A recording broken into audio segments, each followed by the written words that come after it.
Be a part of the best pro wrestling podcast today by supporting the Going In Raw Patreon. You can enjoy access to the live taping of the show, exclusive merchandise, and patron-only episodes, and so much more. Support Going In Raw today. Click the link in the description. This is Charlotte, and you're watching Going In Raw. That sounds terrible. What's up? This is the most must-see WWE superstar of all time and his lovely, gorgeous wife, Marie. and you are going in SmackDown Live. Who needs Raw? What's up? It's your girl Sasha Banks, the legit boss, and you are watching Going In Raw.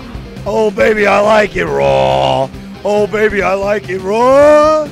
And you are tuned in to Going In Raw right now. How you doing? Hey, friendo, Steve here. And Larson. And welcome to Going In Raw, your NXT 205 Live recap. What are you looking at? Your hair looks different today. You know what it was? So I put this cream stuff in my hair, like this thickening, like holding gel. Here, look at camera. Stuff. Okay, looking at camera. Now look at me. Okay. There's this curl you got going on there that's never been there before. This guy right here. It's because I grow the top out long. Yeah. But the problem is, like, when I started to apply the stuff, a giant clump got right here, right in this area. So that's why it looks extra stiff right there. Yeah. Yeah. Well, whatever. It is what it is. Throughout the day, I'll just sort of brush it in and stuff, and it'll be fine. Stop staring at me. I'm going to stare at your hair all day now. That's fine. So this is our NXT and 205 Live recap show. Now, this was embedded in the dirt sheet, but we want to let both those shows, both those aspects, breathe a little bit. Like, especially the NXT 205 Live. I feel like we're doing, especially with an episode like last night's. Yeah. Which was jam-packed. How many, in 1 hour, they had like 6 matches. 5.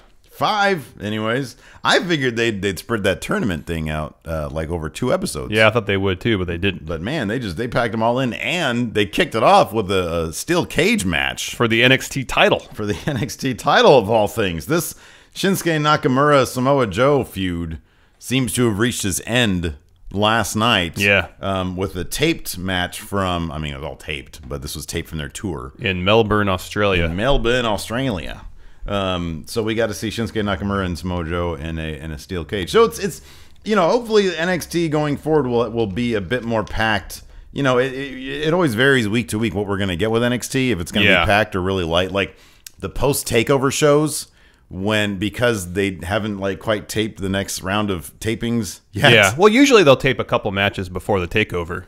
I know, but they're always so inconsequential. Oh, I know, they don't I know. really move story along. I know. And then generally they'll have those 2 matches and a bunch of recaps from what happened at Takeover. Right, exactly. So those ones will be light. But you know, we'll figure out what to do. But you know, as NXT keeps adding talent, I suspect that the lighter episodes will be more of a rarity. Beef up a little bit more. Yeah. Yeah. Well, we'll deal with those as they come. Yeah, let's talk about this Shinsuke Joe match, which is, you know, as they said, there's no rematch clause Right. attached to this match. Yeah. As Shinsuke said, one more time. Yeah. So this is it. This is the blow off. It was a cool. There's two things to consider here on both sides. Number one, it was taped, and so because it's not live, you kind of know that he's going to be retaining. Like, there was no real tension there. There was no drama there. But on the other side of things, like I think it was cool they had it in a steel cage. They didn't really use the cage very much, though. And it was really poorly filmed. Like, I saw so much of the actual cage. I saw so much of the physical cage. And I just feel like for being their blow-off match, this was an underwhelming way of doing that. Yeah. For a feud that's been really, really amazing. Yes. Especially given that it was within the confines of NXT, which isn't really conducive to high drama feuds. You know what I mean? Like, because so much of it is taped and you get spoilers leaking out. Like when Shinsuke won the title back in Osaka, everybody kind of knew that was going to happen. Yeah, they telegraphed that. They telegraphed it. And then, I mean, the one true surprise was when Finn dropped the title to Joe. At the house show. At that house show. That was really, really surprising. But then you sort of get the surprise via social media as opposed to like the actual show. So it's a unique way to add drama. You know, it's like when you can have a house show title change. That doesn't happen, you know, on the main roster at all these days. Yeah. Hasn't happened for years. Hasn't happened for a long while. And so, I mean, it's just sort of the way that NXT is done these days. But I felt like the steel cage #1, I thought that was a cool way. That in theory, that was a good way to blow this off. But in practice, it just wasn't filmed very good. Yeah. Like, I mean, maybe there are just limitations to what you can do. I'm not sure who they bring along or if production crews are sort of hired locally, which is a distinct possibility. But it just wasn't filmed very well. And on top of that, like I watched the match twice and I don't remember much about it. There wasn't a lot going on there. I mean, there was the. Shinsuke won with 3 Kinshasas. Yeah. The first one he did it off the top rope, and then he was about to get out of the cage, and then he said, Right. He wanted to finish it. Right. So he delivered 2 more in Pin Joe. Yeah. But apart from the finish, I don't remember much about it. Yeah, I like I said, I watched it and I sort of had my head down and up and you know, it felt short. It felt short. It didn't feel like there was a whole lot of ebb and flow. It wasn't the main event of the evening. No. It was just weird. And I could be wrong, but we didn't get our opening theme song, did we? I don't think so, because the show opened with a recap of, I know, of the and it went Shinsuke straight Joe into feud. it. Yeah. It went straight into it. Yeah, I just feel I like think you're right. Get these 2 guys over to Maine.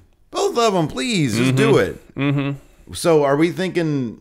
Well, we'll get to that in pretty... You have a prediction about Samoa Joe, which we're going to get to in our predictions episode. Yeah, but we could still ask the question, is this it for Joe in NXT? It has to be. You'd think so. He's not in the tournament. Although there's a pre-sale for NXT TakeOver Orlando today. Okay. That wasn't successful. Oh, no. But in the ad for that, it said NXT stars appearing. One of them was Samoa Joe. Granted, they don't want to, give away the fact that he might be debuting on Maine a couple months prior. Yeah. I always take that with the grainiest of salts. Exactly. Because on top, because usually when they announce a card for any of the things, it's always card subject to change. I know, that's the thing. And it's not even necessarily that, they have plans to debut him at the Rumble. It's card subject to Vince. You know what I mean? Like that'll change based on if they even right now, if they know Joe's going to Maine, they're not going to telegraph. Exactly. I know. So yeah, I mean, it's definitely a feud of the year candidate. Yeah. I mean, to me, it's this and one other, which we're going to get to in our top. Are we doing that, or we're just going to do that in the Friendo Awards? That's the Friendo Awards. Okay, well, we'll let you guys decide that one. We'll get to the Friendo Awards at some point. Yeah. Should probably do that soon. No, I know. We'll probably record something for that today. So we've got sort of an underwhelming-ish matchup. Well, the last 2 matches, kind of the finish of this whole feud has been underwhelming. Yeah, because the build-up to it all had been handled so well, and their 2 takeover matches were both pretty good. Right. So yeah, it's kind of a disappointing end to their feud, but what are you gonna do? Exactly. So moving on, we had. Well, first we were transported back to Full Sail University. Exactly. Yeah, back where the action was, not quite live. We had a Billy Kay Peyton Royce interview where they talk about Daria Baronato. Yeah, how they did lose the match from a couple weeks back. It was I think it was the TakeOver pre-show. It was a 6-woman tag match. Daria Baronato, who has been traveling the NXT circuit as a partner of Aaliyah, at least she did when she came to our neck of the woods as a face. She was, she teamed with Billy Kay. I didn't catch this match. I didn't watch the TakeOver pre-show. I didn't either. Billy Kay and Peyton Royce, who I'm not huge on Billy Kay and Peyton Royce, to be honest with you. They seem to... I don't know. They seem too much like of a throwback to the... I don't know. I want more depth to my heels than just being sort of... I don't know. I mean, the same goes with... I think I sort of liken it to male heels who are just arrogant. Arrogance to me is not a... I mean, it's a virtue. It's sort of a basic characterization of a heel. Yeah. But I need more to it. Yes. And I'm just not into them, really, to be honest. There's nothing outstanding about Billy Kay and Peyton Royce. Yeah. That's my agree. thing. I agree. I do like Daria Baronato, though. I got to get used to saying her name. Yeah. I like her. She's got a strong MMA gimmick. Yeah. I like that. And I actually, for being one of the first times that I've really heard her in front of the camera talking, there was something very natural about the way she said it was very understated, and she needs to emote more for the camera. Yes. But for a first time, no, it was all very subtle and, as you said, understated. And when she did the and then chuckled, I thought that was that was really perfect. well done. That was well so. done. I mean, she comes off as somebody who's a legit MMA person coming into NXT because I think that's who she is, and she seems comfortable already. Yeah, she does. She seems comfortable already. Still learning, but comfortable. I think give her like a year or two. I mean, it's funny because we always say a year or two, and then 6 months later they're on main. I know, but I think give her some time. And I think she could be something really special. She has a really great, she has almost kind of, like she has a legit sort of almost Ronda Rousey look to her. You know, like I believe her in that respect. Yeah. She doesn't look like Ronda Rousey. She just has the aura of an MMA fighter. Yeah. I get that. You know, it's not like they're, you know, I don't know. I wonder if she wears the gloves all the time backstage. Because she had her MMA gloves on. Oh, I thought you meant like all the time. Well, yeah, like could be she too. goes out and gets some like food and she's like, she has her gloves on. No, I was actually... I for a while I was following her on Snapchat because her and who's it? Mandy Rose. I think they were traveling together. Maybe it was Liv Morgan. I think it was Mandy Rose. Because I ended up not following because it ended up just being a lot of like restaurant snaps. But it was a fascinating little look into life on the road in NXT because they're like her and Mandy Rose. I think were sharing an apartment. Yeah, and they're training together and stuff. And like, you know, it was just kind of an interesting look into life on the road at NXT. And they have to be very frugal. I don't think they're making a lot of money in NXT. And so to see that side of it is pretty interesting. Yeah. But then like she was one of the, like Eva Marie has the worst Snapchat account because she's everything she does is Snapchatting and it's all just the camera on her always. And she's always like preening for it. And it's like, this is enough. I don't need that. Yeah. Snapchat can be used really, really well, or it can be used really, really poorly. Anyways, I'm not on Snapchat. I don't know. Yeah, I know. I don't know. You don't have to say that. I know that already. Well, I didn't know if people out there knew that. I'm not on Snapchat. Given that you're not contributing to the conversation, I think. Well, that was my contribution. I don't know. Like, you're always so proud when you say, "I've never watched any of The Walking Dead." It's true. You're a lot of people are in the same boat with you these days because their ranking or ratings are tanking. Yeah, they're out of the 150 on Sports and Rec on iTunes. Ooh, wow. Yeah. Let's see here. So after that, we had 4 matches to set up a fatal 4-way match next week on NXT to determine the new #1 contender to the NXT title. The first of these contender matches, Ty Dillinger versus Eric Young with Sanity. Yeah. Pretty short match because once Ty kind of got the upper hand on Eric Young, Nikki Cross came in and attacked Ty Dillinger. Yeah. And then Big Damo from WCPW came in. And he's a large guy. He's a big fella. He likes, he's a big fella. He likes them calories. He came in and destroyed Ty Dillinger also. So the match had been thrown out. Ty Dillinger won via DQ. And then there was a bit of a stare-off between Sanity and Damo. Big Damo. Yeah. Just say Big Damo. Well, they call him Damo in NXT. Can you say Big Damo? Not like that. No? Come on, I don't do accents. Big Damo. I don't do accents well. Big Damo came in. Someone in the comments said that was less Bee Gees and more Cat Stevens. That is not Cat Stevens. That's more Cat Stevens. I can see why they would say that, though. Oh, my God. Okay. I think it's clearly Bee Gees, but I can see. It's clearly Bee Gees. See that? You started out Cat Stevens. You started Cat Stevens, and then you went to Bee Gees. Oh, Cat Stevens. Then we had Andrade Cien Almas take on No Way Jose. Almas is a great heel. He's so much fantastic. fun. He's so much fun to watch. I like when he did the schoolgirl thing at the very end. I know. So he won. He went over with his what is his? It's kind of a DDT. It's kind of a DDT. Him and Bobby Roode both have the DDT-ish finishers. Yeah, but Almas's looks better because he kind of does like a weird trip thing to DDT him. No, that's right. He does the trip thing. That's right. I like that. So he went over No Way Jose. This match and then the next one, the Elias Sampson Roderick Strong match, were kind of booked similarly, where the loser was in control of the match for the first half or 2/3, and then the eventual winner just kind of made a comeback and win. Corey Graves was on fire talking down Elias Sampson last night. I love it. And Elias Sampson really needs to tune his guitar before he goes out there. It was out of tune again. It wasn't as bad as it was the last time he was on TV. It's not. I like that it's not. And he could barely play that chord progression he was playing, and it was not hard. Let me ask you a question about Elias Sampson. Hold on a second about Corey Graves. This is the great thing about Corey Graves, that he's always consistent. Because did you notice during Raw when Mick Foley? Oh yeah. He popped. He popped for Eva Marie. For Eva Marie. Yeah, I know. And he always talks trash about Elias Sampson And Byron Saxton. Yes. Yeah. But hey, we'll get back to your Elias Sampson in a bit. But I thought Percy Watson, big like a big huge leap forward. Yeah, he was pretty entertaining last night. He was very entertaining. Yeah. Like there's such a stark contrast between his chemistry with Corey Graves and then Corey Graves and Byron Saxton. They're just like sort of polar opposites, but they're still equally entertaining. Yeah. Because I thought that when Corey Graves would sort of throw out sort of a backwards insult to Percy Watson, saying you couldn't afford something like that. Percy Watson just said stuff like, "I know, Gravy. What are you gonna do?" I love that. I know. Percy really just goes with the flow, Yeah. and I think that's really strong. So, anyways, what were you gonna say about Elias Sampson? Elias Sampson. Does he have X-Pac heat?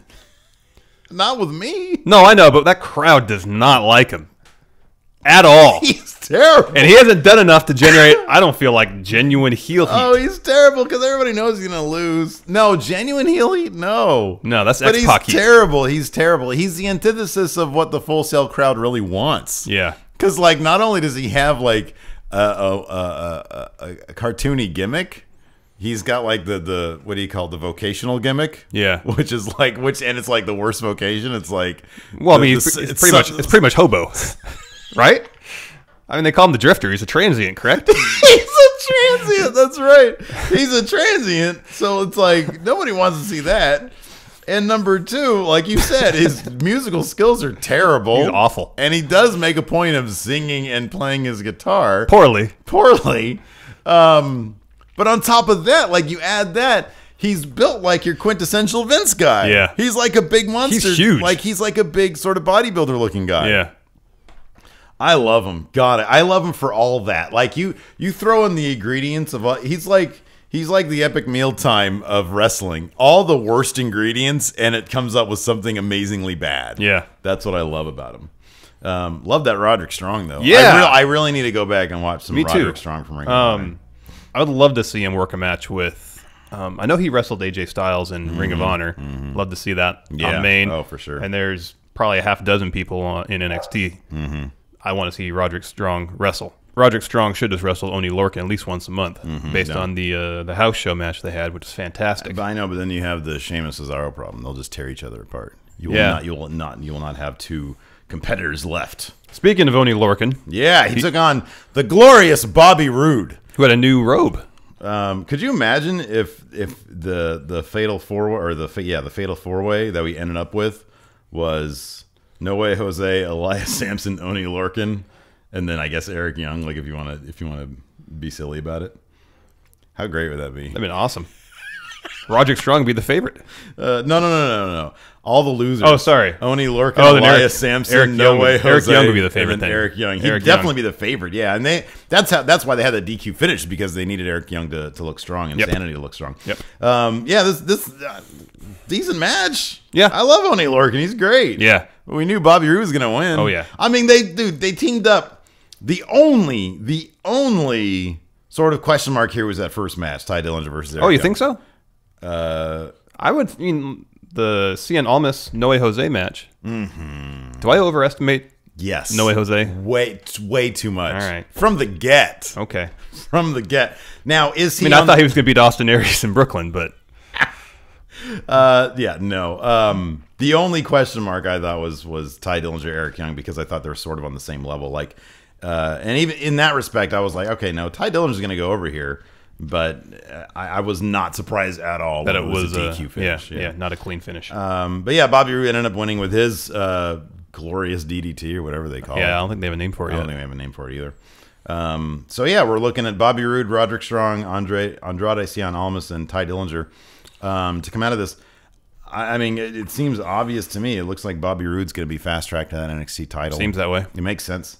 But the only question is, how is he going to get... Did you mean to put Booby Roode here? No. Can that be his new name, Booby sure. Roode? The only question is who comes out. Like, how are they gonna drop Shinsuke's title to Bobby Roode? I know. That's the. Here's only one thing question. I thought of is maybe Joe moves to Maine, but then at Takeover, or even just at Takeover before he debuts at the Rumble, if he does, maybe he costs Shinsuke the match. Could be. His going away present, and then Shinsuke can debut also at some point. So that was NXT. It was a packed show. Lots of wrestling. Yeah, it was a packed show. And then, so next week, I think we're gonna get The Fatal 4-Way. the Fatal 4-Way, and then I think Daria Baronato is gonna take on because she told Billy Kay. Oh, Billy Kay. It was Billy Kay. Oh, they decided. They Okay, announced, it okay. was going to be Billy Kay, yeah. All right, cool. Billy Kay will probably go over there, but I don't know if they want to No, start I don't pushing know. Daria. I think Daria will probably go over. You think so? All right, well, They're trying pretty hard they're doing their damnedest to to rebuild Yeah. the women's division, That's smart. the mid-card below Asuka, which is really smart, yeah. Yeah. Then we had 205 Live. Before we start in this recap, I want to mention this. Okay. PWInsider.com had I article up earlier this week that said that Vince and Kevin Dunn were pretty much fully in control of 205 Live. They were very hands-on. Yeah.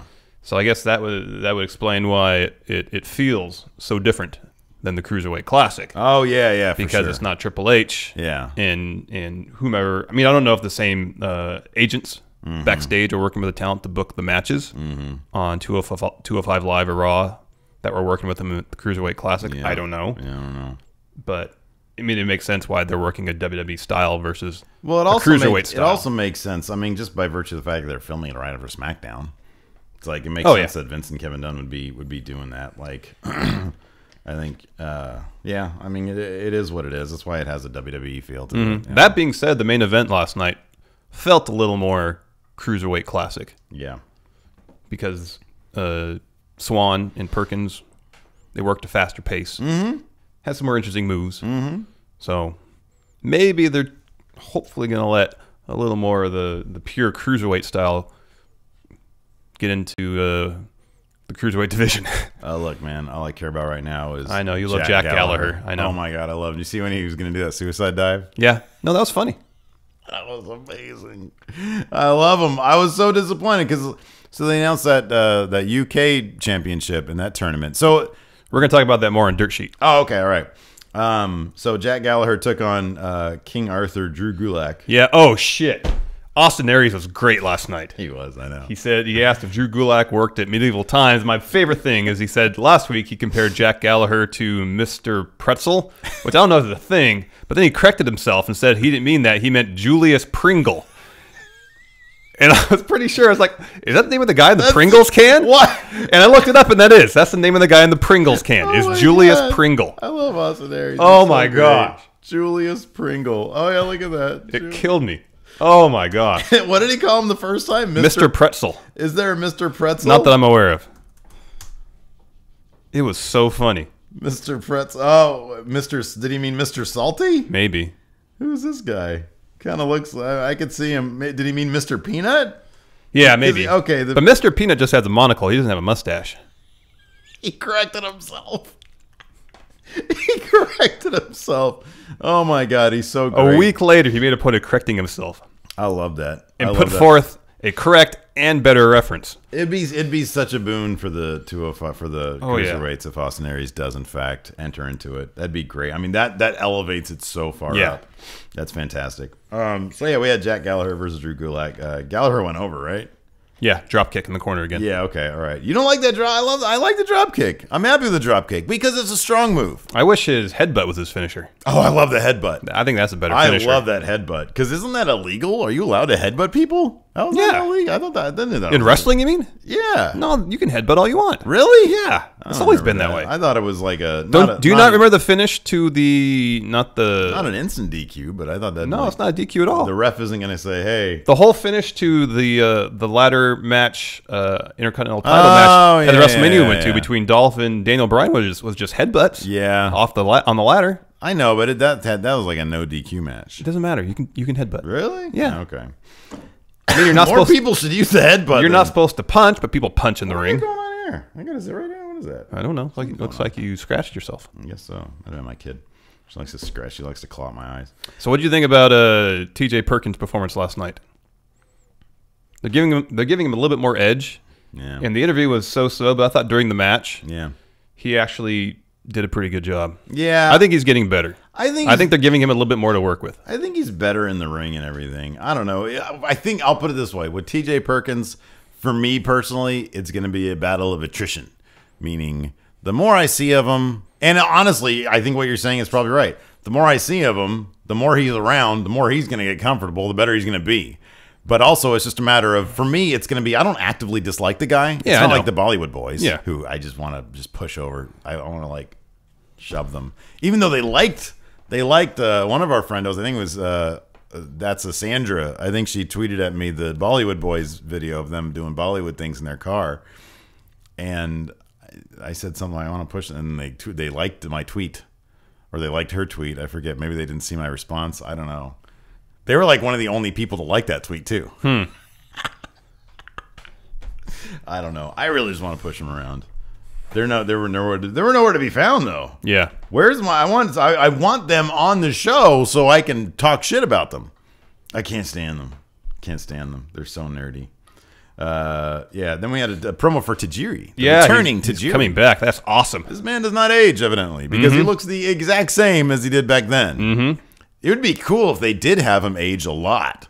Like if they gave him like a really scraggly, like grayish beard, and then like he had been in a cave somewhere just training this entire time. And then like, what if he comes out and like there's already green mist, like he's like foaming green mist because that was his thing, right? Green mist. Yeah. He's just like foaming green mist during the entire match. Like the next evolution of Tajiri, I don't want Tajiri from like 2001 or whatever. Yeah. I want Tajiri as if he's aged. Tell me that wouldn't be 15 years? Yeah, that'd be interesting. That'd be kind of rad if they had him like super aged. That'd be kind of neat. It's like, oh man, Tajiri's not fucking around. He's been doing some shit in the last 15 years. Yeah. That'd be cool. Yeah. Anyways, then we had an awesome Jack Gallagher interview where he talks to Daivari because Daivari rolls up on him, and Daivari says, "We're not even." Because Jack Gallagher was like, "Look, man, we're all even," and he's got such a well-meaning. He's got a sportsman demeanor. Yes, everything he's a very good sportsman. Yes, he doesn't seem to take anything personally. Exactly, it's all for the sport of things. Yes, the world of sport of very things. Professional. Yeah. Lindsay Dorado took on Mustafa Ali. I caught a bit of this match. Who won? It's a double count out. Oh, that's right. I did hear. I heard. I think Morrow. Whoa, both count out, both man. Whoa, double count out. Oh, my Morrow Ornell sometimes morphs into Bill Cosby. Yeah, I was just about to say that. It was. It's not good. It's not good. Anyways, it was a fun match from what I saw. Yeah, a good match. You like this? Yeah. Oh, it was my favorite part. Oh, it was my favorite part. Noam Dar and Alicia Fox backstage. Noam Dar he just looks like a prick. He has those sort of like his eyes don't open very much. He looks like a dim-witted bully. He looks like a comic book bully. Like he looks like somebody who'd be in the funny pages on Sunday mornings. He looks like a Calvin and Hobbes villain. That's what he looks like. Noam Dar looks like a Calvin and Hobbes villain. Oh, you got your tiger there, Calvin. And then he steals Calvin's tiger. And there's like a whole arc of like Hobbes. Oh, that's right. He says Hobbes. And there's like a whole arc of Hobbes like in tiger form hanging out with Noam Dar just being bummed out. Oh my God. Why can we get Bill Watterson on the phone? Yeah, that'd be good. Yeah. Anyways, Noam Dar and Alicia Fox backstage. Yeah, tell us about that. I think you did. Yeah, because he just said, what did he say again? Because I was just too delighted by Noam Dar. What did he say again? He's like something about Cedric. He was like, did you hear what I said in the ring last week? And then I could tell she was turned on by Noam Dar. Who wouldn't be? No, she was disgusted by Noam Dar. He was great though. The main event mentioned earlier, good match. Brian Kendrick was on commentary. Yes. Excellent. Yes. I love Brian Kendrick. He's great. Yeah, he's really good. Yeah. And Perkins, I thought, going back to a previous comment I made, after the match, after he won, surprisingly. Yeah, he won. Yeah, he won the match. It was good. It needs some tension going into the pay-per-view. But then he did that. There was that spot where he was about to super kick Rich Swann, and Rich Swann backed up. Whoa. And TJ Perkins, more or less said, I could have had you. I could have kicked you. I know. And that he delivered really well. Yeah. He did that really well. Yeah. Coulda, shoulda, woulda, TJ Perkins. You're not winning on Sunday. Sorry. Probably buddy. not. Sorry, buddy boy. Probably not. What are your odds for each of these men winning? I think it's Swan 50%. 50? And then 25 each for Kendrick and Perkins. Those are Trump odds. Rich Swann, I'd say 75%. That's what everybody said. Trump had like a 25% chance of winning. Okay. Any other one. Rich Swann, I'd say, has like a 90% chance, and then TJP and Kendrick have like 5% each. Okay. It's like 4% each, and then Noam Dar has a 2% chance of winning. Yeah. Okay. Let me in this fight. Hobbs. Before we go, we're going to do a tribute to the troops recap. Yeah. Is that next year on the thing? Yeah. I didn't watch it. Okay. A lot of people on the Twitters were saying, you guys need to do a recap of this, and I got on the network to watch it, and I was like, they only have up to 2015. Yeah, it was on USA Network, man. Yeah, well, that's what happens, I guess. You do have Hulu, don't you? Yeah, but I'll be honest with you guys. I honestly didn't really want to watch it. I didn't really care. It was a lot of wrestling to watch in one night. It's just, it's not canon. Nothing's going to happen. Well, that's not true, because there was the show kicked off with Stephanie and Shane speaking to camera. Boring. And then from there, Roman Reigns came out and did a promo. Okay, that's good. And if we didn't think they were trying to make Roman Reigns the next John Cena, if we had any doubt, that's what I heard. This promo would extinguish that doubt completely. Yeah, I read that. They're really trying to make him the next John Cena. I read that it was a very let's manufacture a pop for Roman Reigns. But Kevin Owens came out, Rusev came out, Cass came out to help out Reigns, and Mick Foley set up the main event for the evening, which would be Kevin Owens and Rusev to take on Cass and Roman Reigns. Okay. But the next match, which is a four-way tag team match, to determine the new #1 contender, the club, for the tag titles. Oh, so we got a new #1 contender. Yeah, so the New Day will have a match against Sheamus and Cesaro for the tag titles at Roadblock End of the Line. Oh, wow. So there was something happening there. Not a chance they're going to drop those at End of the Line. There's not a chance. You don't think so? Wait until the Rumble? Shit. I'll be honest with you. Now that they've broken the record, I'm sort of going to backtrack on my earlier prediction that as soon as the record's broken, the club's going to get those titles. I think it's such a big deal now that they have that record. Whoever beats them, that's a big deal. I still think it's going to be the club. Well, I don't even know at this point. Sheamus and Cesaro are kind of over. They're kind of over, dude. Yeah, they are. So it wouldn't surprise me if this went all the way to Mania and they made like a really big story out of it. And shit, even then, it's not a guarantee that they're going to drop those titles. I mean, they are so synonymous with those tag titles right now. When they lose them, I'll be shocked. Yeah, I'll probably from now until then, I'm just gonna bet on the New Day. Okay, like from now until I lose that prediction. Okay, I'm always gonna bet on the New Day. All right, fair enough. Yeah. Gabriel Iglesias. He showed up again. Yeah, he was probably like the opener. And his involvement in a Miz promo, brought out Apollo Crews. Oh no! Because the Miz said, "I'm gonna have an open challenge tonight." Okay. And so we had an Apollo Crews versus the Miz match, which Apollo Crews won, thanks to a distraction from Gabriel Iglesias. But after the match, the Miz naturally said, "Oh nope, wasn't for the belt. Not for the belt." Yeah. Well, good for Apollo Crews. Yeah. That's a high-profile win for him. It is. Maybe he'll carry that on to SmackDown Live. I suspect it'll probably carry that on to SmackDown Live.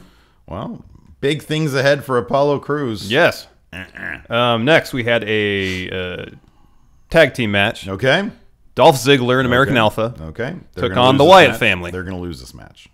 Yeah. I know you already told me that, but if you hadn't told me that, like before we started rolling, I would have said, oh, American Alpha, they're going to lose. All my predictions from here on out, the same as the New Day, are always going to win. American Alpha, whatever they're in, they're going to lose. Apparently, I read somewhere, I can't remember where, that the Hype Bro were originally supposed to be on this match. But due to Zack Ryder's injury, which I guess he put a tweet up today saying that he was on his way to Birmingham, Alabama. To get an MRI? No, to get surgery. That's where Dr. James Andrews operates. Oh, man. Noted orthopedist. So he's got to have knee surgery. Oh, man. So that MRI is not good. No. That came out bad. No. What a bummer. I know. Hey, you know what, though, that means? Mojo Rawley now in contention for the IC belt. Yep. Randy Orton was incredibly over. Oh, yeah. Everybody's chanting RKO. Yeah. And he got an RKO on Chad Gable. They did the finish, or the double team finisher, where Bray sets him up for Sister Abigail and tosses him to Orton for the RKO. Randy Orton's like the quintessential guy to put in front of the troops. I feel like he appeals to the military guys out there. He's got the military cut, very no-nonsense, dialed in. He's like sniper-ish with his RKO. Like, you get a RKO out of nowhere. Okay. I feel like the troops probably relate to that. All right. That's good. It's a good thing. And he's got tag gold right now. Bray Wyatt, I feel, is like the exact opposite. Pretty much. This next segment, I think you would have really enjoyed because it involved Bayley playing with a dog. That actually does sound amazing. I'll be honest with you. And then Charlotte and Dana approach her. They talk some trash, setting up Bayley versus Dana Brooke. Bayley wins easily. All right, sounds good. Next, we had a cruiserweight match, which saw TJ Perkins, Rich Swann, and your favorite cruiserweight. I missed Jack Gallagher. I missed anything Jack Gallagher versus Kendrick, Gulak, and Nice. Okay, faces went over. Yeah, okay. I can call all these matches. The New Day backstage. Yeah, you would like this segment too because the New Day were backstage talking about how awesome they are. Yeah. This was cool. Yeah. Xavier Woods dropped the Chris Denker reference. Oh man, that's big deal for him. I know. What the heck? And then he also Xavier Woods also referred to the New Day as the elite in wrestling. Oh my goodness gracious. And then who comes up? The Club. All of them. All three of them. Oh, shit, really? Yeah. Man, I got to go back and watch this now. What the hell? And so AJ and Gallows and Anderson were talking shit, saying, nope, they were the greatest faction Did they say in wrestling. elite? No. Nah, they didn't use the words elite. But then who comes up next? The Shield. Oh, my goodness. To a massive gracious. pop. Oh, this is all backstage, but the crowd could see on the Titantron. Of course, yeah, they could see what's going on. Ambrose included? Yeah. Oh, man. All of them. It's like, see, again, this is why I didn't watch, because it's non-canon. It's all fanfic. Yeah, I know. But you had these fun moments like this. Yeah, no, that's great. Normally. That's great. That's really cool. That's really cool. Main event, Reigns and Cass versus... Yeah, when are we going to get a Going In Raw reference made? That's the problem. That's the conundrum with Xavier Woods, though. We're not gamers anymore. We're wrestling guys now. I know. And it's like, he likes the gamers. Do you see Sam Roberts is going to be on the... I did see Roadblock that. pre-show We are panel? one step closer to being on... And I'm sorry, my moment of the year... and I know we're closing out the year very shortly. Yeah. But your audition to be on the pre-show, what did you say the other day? Oh, something along the lines of what? no one in the SmackDown tag team division is even on the Wyatt's level. That was so your audition for the pre-show. Sam Roberts. That's great. Good for him. Yeah. The main event was actually a fun match. We'd be such clowns on that shit. Oh, we yeah. couldn't hold back from laughing. I know, or cracking wise. Like somebody asked Dave Meltzer on Twitter, would they ever want him on WWE programming? He says, not a chance. He says, there's no way they'd ever want that. And I'm like, I wanted to ask him straight up, like, could you even get yourself in kayfabe mode? Like once the cameras roll, could you act like it's real? Because that's what they do. They act like it's real. I don't know if I could do that. I don't know. I don't think I could do it either. It's like saying, do you think Darth Vader has even a remote chance against these rebels? I know. Well, oh shit, that's tonight. Oh man. That's an interesting question you posed there, Renee Young. I know. That'd be too weird. It would be too weird. weird. Yeah, I don't know, Renee Young. So the main event was fun. But, this... I'd wear my Magnum TA shirt, there you go. Reigns picked up the win. Spear and Rusev getting the pin. Mm-hmm. It was a fun match. It's good. Good stuff. Right on. It was a fun show. There's literally two things I want to watch in that show. And that's that New Day backstage thing. Although that sort of burns me. I'm like, man, Chris Denker gets a shout out. Would Going In Raw don't get a shout out? Again, we're not gamers, but still, that makes me jealous. Because everybody we know has had gaming time with Xavier Woods. Everybody we know has Funhouse had Xavier Woods on one of their shows. That's different though. They're not like wrestling gaming guys. I'm talking about all the wrestling gaming YouTuber people. Everybody that's been at those 2K little events that we've been to, everybody has had time with Xavier Woods, except for us. It's never going to happen. It could. Anything could happen. I just don't see it happening. I want a shout out. We met him though. I want a shout out. What? We met Xavier Woods. Did we? Yeah, we took a picture with him. Oh yeah. I know. And We didn't get the interview. Didn't have time. Yeah. Didn't get him in a video. Some other time, maybe. That's what I'm talking about. Some other time. Anyways. Yeah, so that's it for our new recap show for the various and sundries. We should do this also. So we'll talk about it off camera, but I want to know, like, if there's always the danger that this recap show could be like a 10-minute show because of NXT and how short it is. Well, we've gone about a half hour, 40 minutes today. Right, no, it's great. But I have an idea for one additional promotion that I want to start recapping on this show. Lucha Underground. No. Because that goes through seasons, and then it's gone for a while. Yeah. But then we can catch up. And on top of that, like, then I'd have to, like, get cable or something. No, I think you can get them off iTunes. Maybe that's after the season's over. You gonna make me pay for that shit? I guess you can use Patreon money for that. No, there's another one. And we're gonna be attending a show of theirs in April. Okay. Yeah, that's a good idea. I think it'd be fun. Yeah, that's a good idea. Fun. All right. Anyways, we'll talk about it, and then maybe next week we'll debut that. Okay. But anyways, in the meantime, till the time, guys, we'll talk to you guys later. Bye. I like my sign off there.